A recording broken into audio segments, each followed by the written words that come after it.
Pasó la fecha 2 del torneo clausura, jugaron los equipos rosarinos con suerte dispar, una vez más, esta vez fue al revés, Central y un triunfo espectacular, aprovechando las circunstancias. Newell's, que tal vez contra todo pronóstico, no tuvo esa tarde de fiesta que buscaba tener y cayó como local. Hubo polémica en la Fortaleza, hubo un nuevo capítulo de la novela Keylor Navas que llegó a su fin de la peor manera. En cancha de Newell's muchas cosas pasaron, pero sobre todo hubo fútbol, hubo juego y voy a repasar en este blog las cuestiones más importantes de lo que dejó el triunfo de Central 1-0 frente a Lanús en la Fortaleza con su gente y la derrota de Newell's 2-1 frente a Banfield. Este es el blog de la fecha 2, espero que les guste. Comienzo por hablar un poco de lo que está más a mano, de lo último que pasó, que fue la jornada de ayer, el domingo, la derrota de Newell's 2-1 frente a Banfield en el Coloso. Y como dije en el blog de la fecha 1, que Newell's había ganado frente a Independiente Rivadavia un partido contra todo pronóstico, con todo en contra, con muchas situaciones complicadas, incluso extrafutbolísticas, que se habían dado en la previa al partido, que condicionaban y condicionaron, al menos en el primer tiempo, claramente los planes de Fabián. Y bueno, ayer, si bien volvió a pasar una cuestión de esas que condicionan, que fue el nuevo desplante de Keylor Navas sobre el final del partido, la necesidad de llamar a Piotti, de que ataje Williams Barracina. Finalmente no pasó por ahí la derrota de Newell's, que esta vez no pudo reponerse, que esta vez no tuvo una reacción. Fue superado, ganó bien Banfield y termina siendo una derrota dura para el equipo de Fabiani. No una derrota terminante, ni de esas que auguran fin de ciclo, para nada, pero sí una derrota que sobre todo es dura para el equipo de Fabiani porque pocas cosas hacían presagiar que le iba a costar como le costó, que iba a ser superado como fue superado. Newell's en el partido de ayer, más allá de que el partido tuvo un resultado corto, fue siempre un partido parejo. Pero si uno mira el juego, Banfield fue más en el primer tiempo, fue más en el segundo, incluso después del empate de Newell's, Banfield ajusta, Troglio ajusta, y Banfield vuelve a ser superior y termina justificando lo que había hecho hasta el empate de Banega. Por lo tanto, muy pocas cuestiones tácticas para destacar en Newell's, que fue superado en ese ámbito, en lo táctico y en lo estratégico, el equipo de Fabiani, que tal vez se venía acostumbrando a ser más que sus rivales, a sobreponerse desde el pizarrón, desde la estrategia, además desde lo anímico, a sus rivales.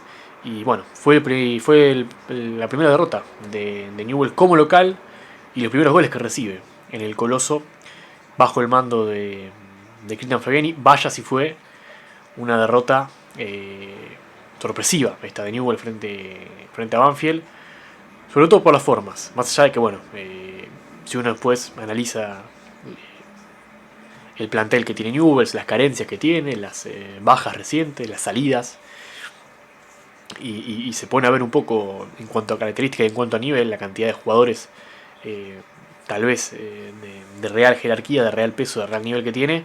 Bueno, que tenga bajones, que sea irregular, debería ser la norma y no la excepción. Bueno, responde un poco a eso la derrota, pero sobre todo a un Troglio, a un Banfield que sorprendió a Newell's, al equipo de Fabiani, desde la pizarra, y es fundamental esto, y es hasta incluso muy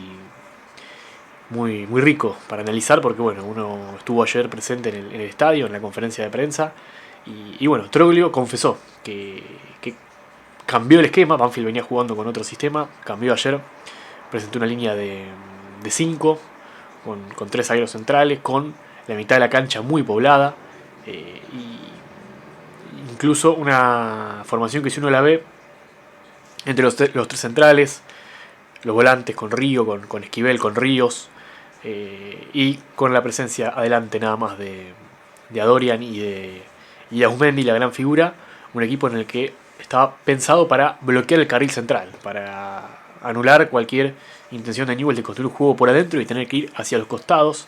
Y justamente ayer a Newell's le faltó desborde, pero sobre todo no tuvo juego interior. No funcionó, ni cuando Newell's quiso ir de afuera hacia adentro, ni cuando intentó de adentro hacia afuera. porque Banfield no se lo permitió y también en parte porque Newell's no encontró las soluciones con el correr del partido para que la tónica del partido cambie, ¿no? Y Troglio dijo en la conferencia de prensa que bueno, pensó en este cambio, porque bueno, pensó en un Newell's que iba a jugar con línea de 5 como venía jugando, como jugó en el debut frente a Independiente Rivadavia, si bien Fabiani en el entretiempo rompió la línea de 5 en el complemento y Newell's mejoró. Ha sido el sistema más utilizado por Fabiani, el de la línea de 5. Y ayer justamente creo que Troglio le pagó con su propia medicina tal vez a Fabiani, que después incluso recogió el guante en la conferencia de prensa y dijo, Troglio no juega nunca así, me jugó a mí así y me jugó con el sistema que a mí me gusta, que es el 5-4-1. Bueno, Banfield fue más ayer un 5-3-2 que un 5-4-1, pero bueno, en efecto no cambia mucho, ¿no? Es una línea de 5 con la pretensión y el objetivo cumplido de Banfield de bloquear el carril interior. Banega, Maroni, ese circuito estuvo desactivado. Incluso Banfield lo sorprendió a Newell's por los costados, porque tanto Alfaro, que salió en el entretiempo, pero que fue fundamental en el primer tiempo, fue fundamental por derecha. Primero bloquearle el paso a Herrera, que ayer jugó de volante, Herrera, y no gravitó. Y Alfaro, que fue quinto defensor cuando le tocó replegar a Banfield, pero sobre todo fue un atacante cuando le tocó en esas transiciones rápidas que Banfield ayer buscó y encontró y usufructuó muy bien con las conducciones de Adorian, con el manejo de Gonzalo Ríos, que es un jugador que tiene mucha técnica y buena técnica, y sobre todo con un partido de Rodrigo Osmendi que ayer debutaba en Banfield y que bueno, dinámica de lo impensado también. Banfield ayer pudo contar con sus refuerzos que no había podido contar en la primera fecha y por eso se vio un Banfield tan distinto respecto de lo que venía mostrando, creo yo. El combo, el paquete, buen planteo táctico de Troglio, esfuerzo y bueno, la integración de estos futbolistas que no estaban tal vez en los ojos del cuerpo técnico de Newell's porque no habían tenido minutos, al menos no de manera oficial. Y estas cosas que tiene a veces enfrentar equipos en el arranque del campeonato, que bueno, que entre que se acomodan los refuerzos, entre que los técnicos encuentran la manera, pueden pasar algunas fechas. Bueno, ayer Banfield también es un partido que puede llegar a ser una bisagra positiva para Banfield en el año y sobre todo para el equipo de Troglio, pero más allá de hablar de Banfield, hay que hablar de Newell's, porque si bien es cierto que Troglio sorprende a Fabiani, Newell's ayer no encontró soluciones para lo que le proponía Banfield, ni siquiera en el complemento. Es cierto que en el complemento Newell's llegó al empate, pero si uno analiza la jugada del empate, es una jugada que un poco crea Maroni, que le compra la falta a Balinio, y que bueno, pues es un tiro libre que ejecuta Banega, que se desvía en la barrera y que termina cambiando el gol Ever Banega. Newell's empató el partido en una jugada aislada, e incluso ahí parecía que podía estar la vuelta al partido, que Newell's podía meterse. Ya había vuelto el partido, había empatado el marcador y que incluso impulsado por el fervor de la gente podía ir hacia adelante y cambiar definitivamente el partido. Pero eso no pasó. Incluso creo que fue muy bueno lo de Troglio ayer, porque ni bien empata Banega, ingresa Mauro Méndez. Banfield carga aún más el ataque porque Mauro Méndez es un centro delantero, Ausmendi también lo era, se quedó en la cancha, si bien uno de los dos cerraba por los costados, y el 5-4-1, que fue 5-4-1, ahí sigue en el complemento de Banfield, se respetaba, pero cuando Banfield después le toca atacar, porque de hecho, después del gol de Banega, es Banfield el que retoma el control del juego, empieza a tirar centros con Iribarren, con las subidas también por izquierda de Abraham, y bueno, que Ausmendi y que Méndez jueguen sobre Lolo y Cuesta en ese mano a mano, obligó a Fabiani, que pensó que lo mejor tal vez era poner una línea de 5. Ingresa Lucas Sosa para tener la superioridad, que si uno lo piensa desde lo táctico, tiene lógica, es un cambio que está fundamentado en algo que estaba pasando, pero que tal vez fue un mensaje no del todo correcto para el equipo, porque Newell's evidentemente se retrasó, incluso no llegó a hacer pie esa línea de 5 que llega. La jugada del borde del área, la falta, el tiro libre de Osmendi, el rebote en Mauro Méndez y Banfield, por la misma vía por la que Newell's empata, termina marcando el gol, que esta vez sí fue cifra definitiva. Y más allá de eso, después queda totalmente descompensado a Newell's porque bueno, después Fabiani tiene que romper, evidentemente, esa línea de 5. No tenía ningún tipo de sentido. Y termina saliendo justamente Martino, que tal vez era un jugador que, si bien no lo hizo ayer, es un jugador que desborda, que tira centros, que se proyecta y termina siendo el lateral Lucas Sosa para el final del partido, con Valentino Acuña que termina jugando abierto, Chaverano del otro lado, el debut de Alejo Navarro que no le llegaron las pelotas. Tampoco fue un partido fácil para Charly González, que es cierto que para mí Charly González es un jugador que hace más le da más al equipo de lo que el equipo le genera a él. Creo que ayer, más allá de que le tocó bailar con la más fea, le tocó estar siempre absorbido por la doble marca. Con los 3 zagueros ayer Banfield pudo controlar a Charly González y sobre todo con uno de los dos pudo ir a apretar a Maroni para que Maroni siempre reciba de espaldas y tenga que perder entre 1 y 2 tiempos más para controlar y jugar hacia atrás. Entonces Newell nunca tenía aceleración, nunca lograba acelerar cuando encontraba a Maroni. En ese contexto Charly González tenía muy poco que hacer y sin embargo ayer ganó alguna falta, ganó muchos duelos aéreos de nuevo. Es un jugador que, más allá de que después de esos duelos no se traduzcan en llegadas y en continuidad de ataque, Charly González está allí y baja pelotas y se esfuerza y genera falta y genera contacto y sin embargo no le alcanza eso a Newell's, porque me parece que incluso ayer la alimentación que tuvo fue nula y porque ayer no hubo jugadores de Newell's que pisen con nitidez el área de Banfield. Bueno, lo decía al principio también, Herrera ayer jugó de volante, le tocó volantear, no es algo que sienta, me parece Herrera tiene que jugar mucho más cerca de 3/4 en adelante, y ayer no tenía el compromiso defensivo, se notó, por eso Banfield estuvo muy rápido por la derecha, y bueno, por el costado derecho, el izquierdo del ataque de Banfield, Mosquera no hizo pie, no se entendió muy bien la función que le asignó Fabiani, no fue un volante de contención, no fue un 8, tampoco mucho menos fue un extremo, y Newell's quedó con las 2 manos atadas, con la izquierda y con la derecha, no avanzó, no lastimó. Por eso es que digo que Banfield fue un justo ganador ayer y que hizo bien las cosas, obligó a Newell's a jugar mal, lo desdibujó al equipo de Fabiani y termina siendo justo el triunfo del equipo de Troglio. Y un llamado de atención para Newell's, porque sobre todo ayer Newell's no extrañó a Navas. Si bien la situación de Navas otra vez volvió a condicionar, Barlacina tuvo que salir a jugar un partido como arquero sin tener prácticamente entrenamientos con los titulares. Le tocó el partido de Independiente Rivadavia enterarse el mismo día que iba a jugar. Ayer lo mismo. Bueno, de hecho esta semana no entrenó con los titulares porque el que entrenó fue Navas y eso influye, aunque no sea una excusa, pero influye. Y aún así ayer Navas para mí es uno de los 3 mejores de Newell's. Si hay que destacar 3 rendimientos de Newell's ayer, entre rendimientos de regulares abajo, bueno, creo que Vanega y bueno, Barracina está ahí. Creo también que Charly González, por lo que dije antes, puede estar, pero es un partido de rendimientos bajos a malos de los jugadores de Newell's, creo yo, propiciados por que Newell's fue superado colectivamente como equipo. De eso se hizo cargo Fabiani y en eso estoy de acuerdo, pero bueno, se notó ayer la diferencia, se notó la falta de Tomás Jacob y lo importante que era Jacob, que era para Newell's, para este Newell's, tener un jugador que corte en la mitad de la cancha, que corte el juego, que interrumpa.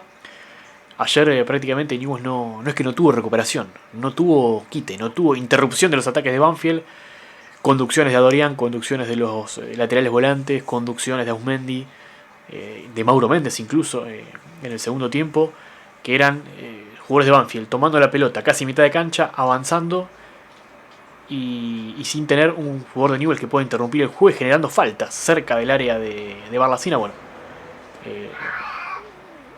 la consecución de eso fue claramente el gol de Mauro Méndez, que bueno, termina siendo de alguna manera la derrota de Newell's, o lo que rubrica la derrota de Newell's, que volvió a ser incluso, como decíamos, un equipo liviano. No estaba haciendo Newell's ese equipo, al menos en los últimos partidos con Fabiani. Ayer se volvió a notar, y seguramente sea el punto que Newell's tendrá que rearmar lo más rápido posible la mitad de cancha, porque a partir de allí uno después le puede caer a la defensa, puede hablar de tal vez que los partidos de ayer de Martínez o Montero, Mosquera, los jugadores que jugaron por los costados no le aportaron mucho a Newell, pero hay que mirar la mitad de cancha, que es donde empieza todo. Si la mitad de la cancha no hace pie, el resto del equipo son dos islas, el ataque y la defensa, que funcionan por separado, a cada uno a su ritmo, y ayer fue Newell's un equipo desordenado por ese motivo. Le toca ahora a Newell's visitar Mar del Plata para jugar frente a Aldo Civi, ya sin Keylor Navas en el plantel. Keylor Navas que ayer se volvió a plantar, esta vez lo hizo sin ningún tipo de argumento médico, como fue el otro día su descompostura en Mendoza. Ayer eligió ir al banco de suplentes. Bueno, el cuerpo técnico eligió que ni siquiera vaya al banco, y se termina de una manera que no es la correcta, me parece, el paso de Keylor Navas por Newell. Pero bueno, eso será evidentemente otro motivo para charlar en otro momento. Por lo pronto hay que decir esto, ¿no? Hay que decir lo que fue la derrota de Newell's. Ayer 2-1 en el Coloso frente a Banfield. Un Newell's que naufragó como local en el regreso al Coloso Marcelo Bielsa, y que para el equipo de Fabiani, creo yo, supone una prueba que deberá sobreponer, ¿no? que deberá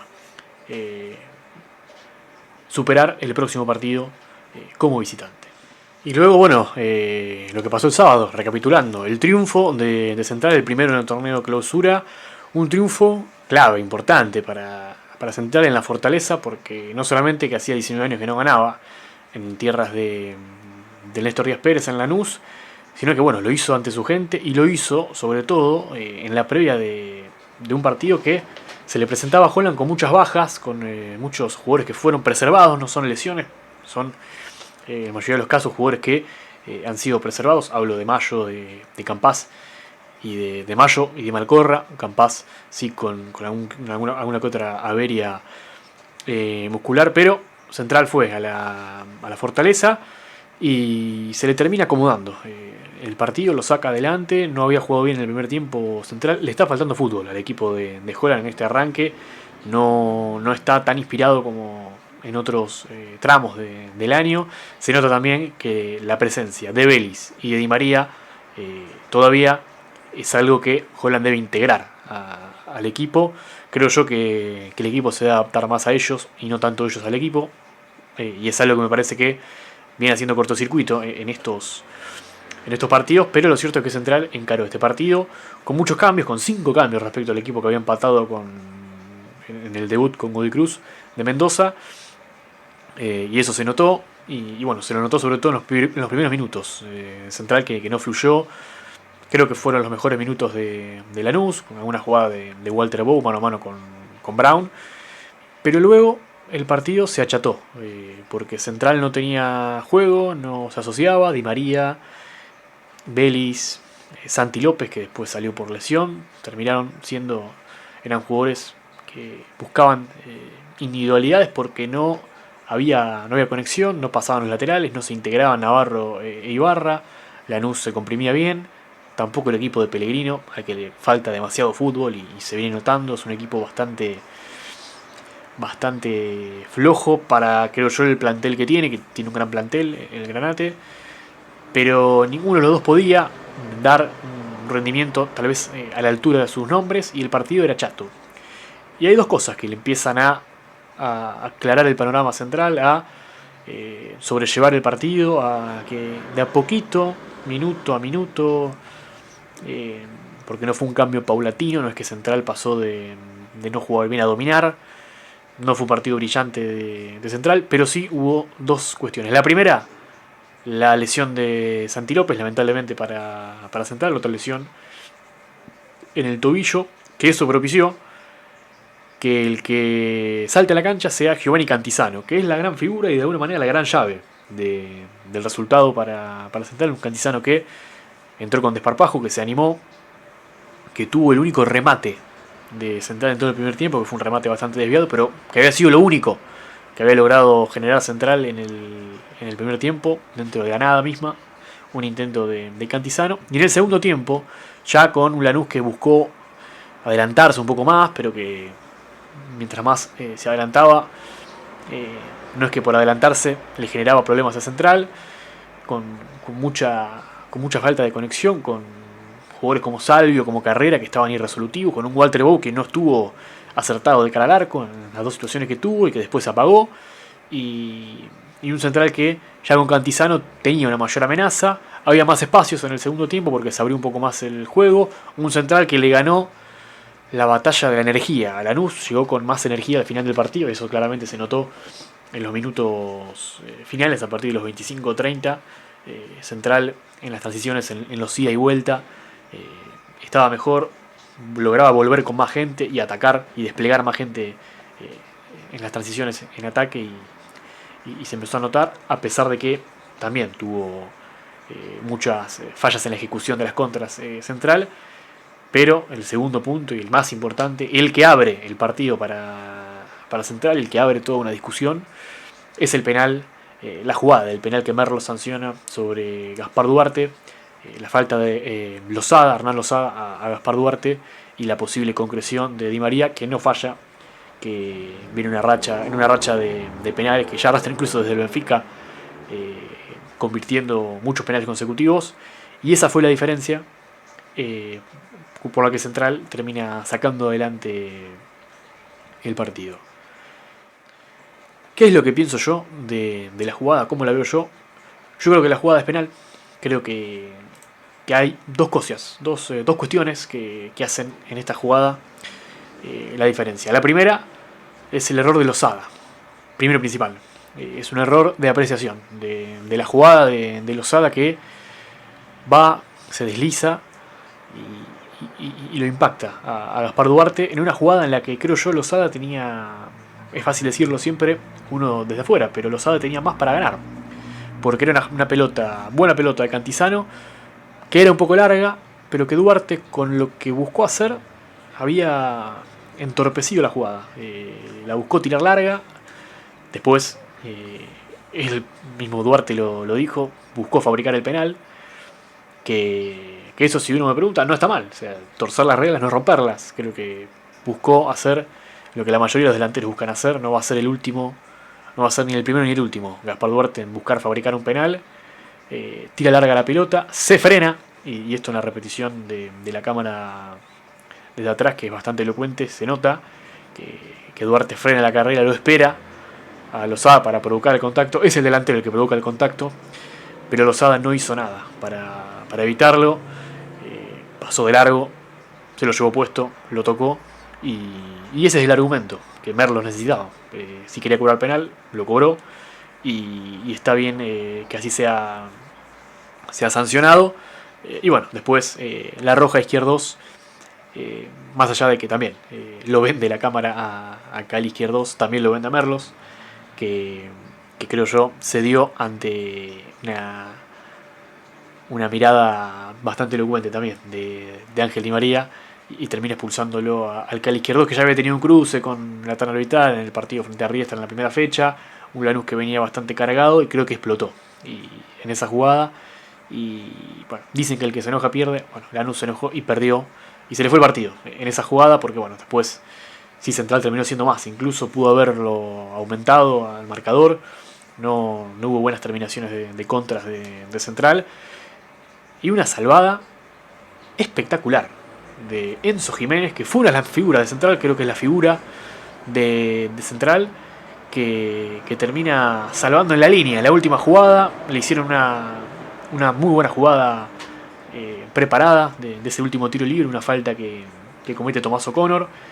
Lanús mueve la pelota de gran manera, hay un pase al medio, se corren las marcas, y un jugador de Lanús que llegó a tocar la pelota para empatar, y allí en la línea estuvo advirtiendo incluso todo el recorrido, todo el movimiento de la jugada. Enzo Jiménez salvó esa pelota en la línea y le dio los 3 puntos a Central, porque el partido probablemente en esa jugada lo empataba Lanús y terminaba ahí, y terminó el partido luego de esa jugada con los 3 puntos para Central. Gran triunfo del equipo de Holland, un triunfo que le sirve, creo yo, mucho más en lo anímico que en lo futbolístico, porque en lo futbolístico creo que Central repitió errores que había tenido frente a Godoy Cruz, y que incluso termina ampliando una pregunta que ya en 2 partidos se puede entrever, y que explica un poco este bajón futbolístico de rendimiento que viene teniendo Central a partir de el fin de la fase regular de la apertura. Algo que se pudo llegar a advertir en los playoffs. Central le ganó a Estudiantes, pero fue un partido que lo pudo destrabar a partir de una roja. La derrota frente a Huracán, en la que Central fue superado. Lo que fue la Copa Argentina, el debut frente a Godoy Cruz, y ayer son varios partidos en los que uno advierte a un Central menos fresco a la hora de la toma de decisiones, mucho más estático, mucho más plano, también con rivales que toman recaudos en consecuencia de lo que tienen enfrente. Y sobre todo, una pregunta que tal vez deba hacerse en Central, porque creo que puede hacerse en el correr de este campeonato. Central está primero en la tabla anual, incluso por cómo se ha dado el torneo de apertura, no sabe que no hay equipos desesperados en ser primeros en sus zonas, que hay que estar entre los primeros 8, y Central con ese margen tal vez pueda trabajar en variantes para esta pregunta, que es: ¿vale la pena que un jugador de la talla, de la magnitud de Fideo Di María quede solo confinado a moverse por el costado derecho del ataque, que se limite solo a ser un extremo derecho?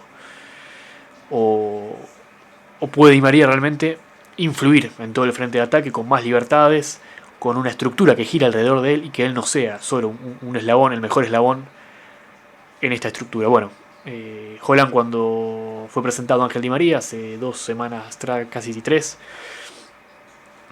dijo que lo pensaba como extremo derecho a Di María. En esa posición lo ha puesto. Ha estado bastante solo Di María en estos primeros partidos de Central. Es cierto que también Di María está en una adaptación. Creo que recibió en estos 2 partidos Di María más faltas que todas las que recibió en los últimos 20 partidos que jugó con el Benfica. Y eso también habla de lo que es el fútbol argentino, de lo difícil que es imponerse, ganar duelos, influir en el juego, destacarse en una liga en la que se juega a este ritmo, a esta intensidad.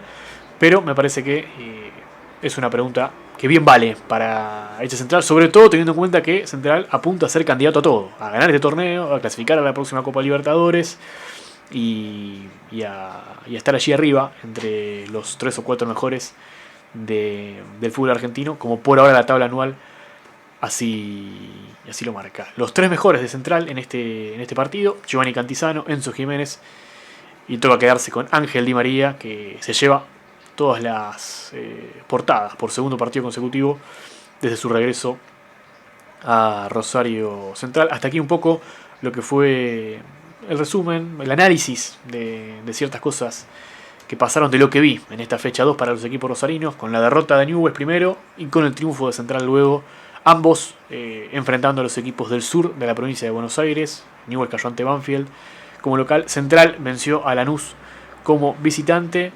Nos reencontraremos en este formato seguramente la semana que viene para analizar todo lo que sea la fecha 3. Por lo pronto, esto es lo que vi, lo que me pareció y lo que comparto con ustedes. Mis visiones, mis análisis sobre la fecha 2 para los equipos rosarinos. Muchas gracias.